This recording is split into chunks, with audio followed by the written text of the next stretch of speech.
नमस्कार दोस्तों, natures love and care में आपका स्वागत है। दोस्तों, जैसा कि मौसम अब चेंज होना शुरू हो गया है, समय बदलना शुरू हो गया है, तो कुछ ऐसे पौधे हैं इस समय जिनकी कटिंग कर कर अगर आप अभी छोड़ देंगे तो आने वाले 1 डेढ़ महीने में आपका वो पौधा चारों तरफ से हरा भरा हो जाएगा। और अगर फूल वाला पौधा है तो वो फूल और कलियों से भर जाएगा। दोस्तों, आप जो देख रहे हैं ये बुद्धा जी का फेस स्टैचू का गमला है और इसमें मैंने फर्न एस्पैरागस लगाई हुई है।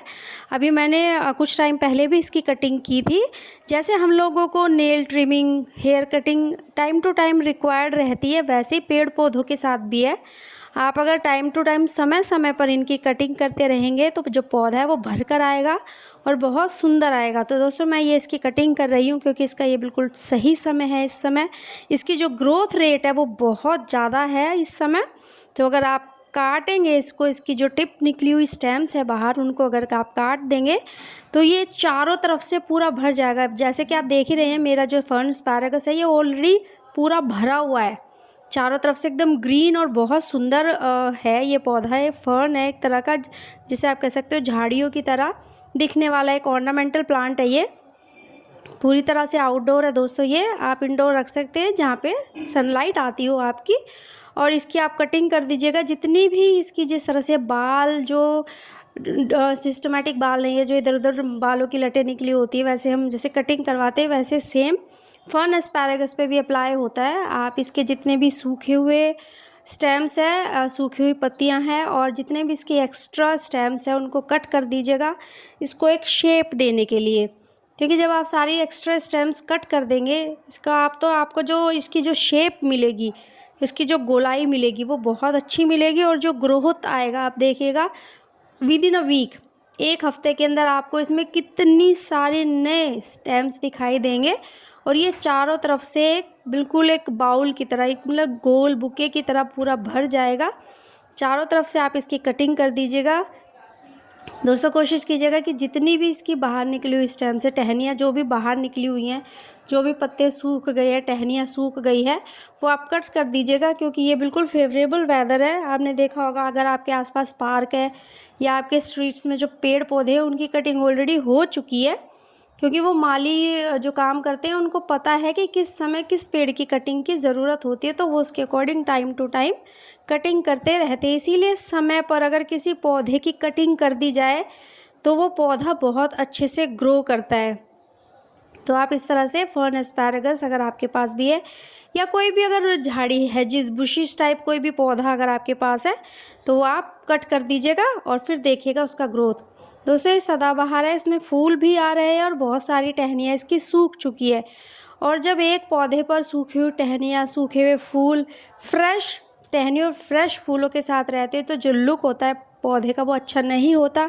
और ये ऑस्पिशियस भी नहीं माना जाता, इसको अच्छा नहीं माना जाता। क्योंकि कहते हैं सूखी हुई चीज़ को हमेशा कट कर देना चाहिए, पेड़ से हटा देना चाहिए, चाहे वो फूल है, चाहे वो पत्ती है, चाहे वो फिर टहनियाँ हैं। आप इसको कट कर दीजिएगा जैसे कि मैं कट कर रही हूँ। अगर आपके पास सदाबहार है या कोई भी पौधा है, गुड़हल है आपके पास फूलों का कोई भी पौधा हो, एडीनियम की ये सही समय है कटिंग का। आप अपने एडीनियम को कटिंग करके छोड़ दीजिए और फिर देखिए 15 दिन में कैसे पत्तों से आपका एडीनियम भर जाएगा। दोस्तों, आप करके देखिएगा जो मैं कह रही हूँ, उसके बाद आप खुद बोलेंगे कि वास्तव में कटिंग का जो कमाल है, कटिंग का जो जादू है, वो आप कंपेयर ही नहीं कर सकते किसी भी केयर से। आप पेड़ पौधों की चाहे जितनी केयर कर लो, लेकिन अगर आपने समय पर कटिंग नहीं की तो आपका पौधा एक सिस्टमेटिक तरीके से ग्रो नहीं करेगा और बहुत सुंदर भी नहीं लगेगा देखने में। तो आपसे मेरी रिक्वेस्ट है कि इस समय कुछ ऐसे पौधे हैं जिनकी टहनियाँ सूख चुकी है या जो पौधा सूखने लगा है, पत्ते सूखने लगे, फूल सूखने लगे, उन्हें टाइम रहते काट दीजिए।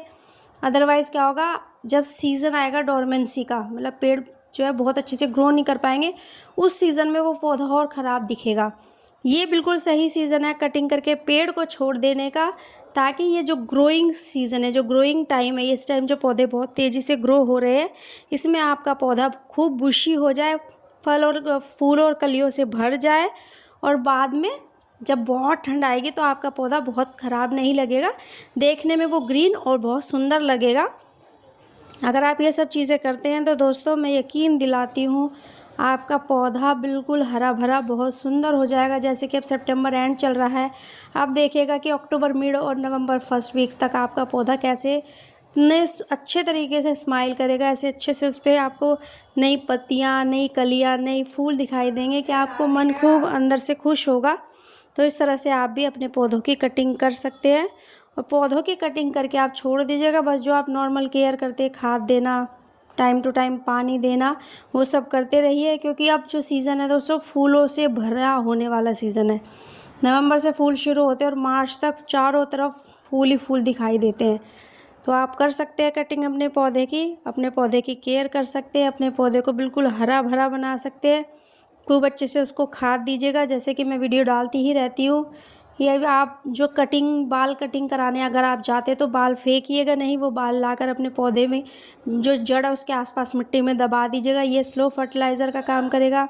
आपके घर में चाय पत्ती बचती है तो उसे फेंकिएगा नहीं, उसको धोकर, अगर आप नहीं लिक्विड फर्टिलाइज़र बनाना चाहते तो कोई प्रॉब्लम नहीं, उसको आप वही मिट्टी के नीचे दबा दीजिए। हर 15 दिन में अपने पौधों का आप ऐसा खाद दीजिए और फिर देखिएगा आपका पौधा किस तरह से ग्रो करता है।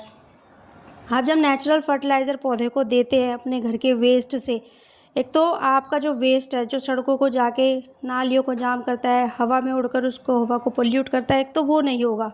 और दूसरा, फ्री ऑफ कॉस्ट बहुत अच्छा खाद आपके पौधों को मिलेगा, जो कि आपको ईज़ी है बहुत घर में ही बनाना। उसमें आपको एक्स्ट्रा कोई मेहनत नहीं करनी, एक सिंपल सा बस इकट्ठा करना है, उसको अच्छे से धोना है। जैसे चाय पत्ती का मैं बता रही हूँ, या केले के छिलके हो गए, उनको भी आपको ऐसे मिट्टी के नीचे छोटे छोटे टुकड़ों में काट कर दबा देना है। या प्याज के छिलके हो गए हैं तो उनको भी मिट्टी के नीचे आप दबा दीजिएगा। या आप कर सकते हैं कि मिट्टी लीजिए, मिट्टी में इन चीज़ों को दबाकर 15-20 दिन के लिए रख दीजिए। उसके बाद उसी मिट्टी को अच्छे से मिक्स कर लीजिए और उसको एज अ वर्मी कंपोस्ट की तरह आप अपने पौधों को दे सकते हैं। दोस्तों, ज़रूरी नहीं बाहर से हर चीज़ लाना, घर के अंदर से ही हम पौधों के लिए बहुत अच्छा अच्छा खाद बनाकर डाल सकते हैं।